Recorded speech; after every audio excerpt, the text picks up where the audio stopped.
पाचवा चेंडू,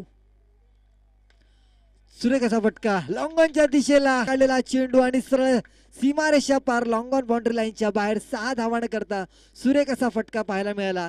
धावसंख्येत 6 आणि भर. पहिला षटकार धीरज यांच्या फळीत म्हणजे जवळजवळ 50 मिनिटं 8 षटक. दिव्यांशू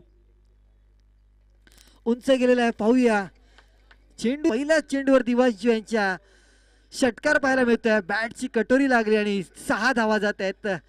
रबर बॉल आहे आणि संपर्क जर झाला तर निश्चितच चेंडू जातो आणि डावखुऱ्या हाताने गोलंदाजी करतोय तो दिव्यांशू. पहिला चेंडू फुल लेंथ होता, त्यावर मात्र तो गोलंदाजीमध्ये अजून सुद्धा 70 धावांची गरज असणार आहे. 28 चेंडू आणि 70 धावांची गरज. आता मात्र मधनं हा चेंडू जातोय सीमारेषा पार. षटकार, चांगलाच फटका पाहायला मिळतोय. गॅप बघितला आणि त्या गॅप मध्ये मात्र चेंडूला नेऊन सोडलं.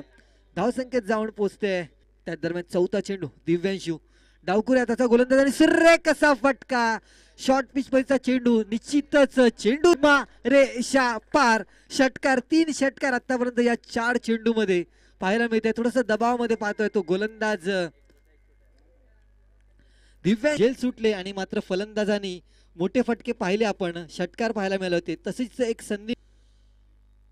पुढचा चेंडू पुन्हा एकदा. आता मात्र जेल घेण्याची संधी होती आणि जेल मात्र सुटला जातोय आणि चेंडू जातोय सीमारेषा पार. चौकार, 1 बाउन्स चौकार पाहायला मिळतोय.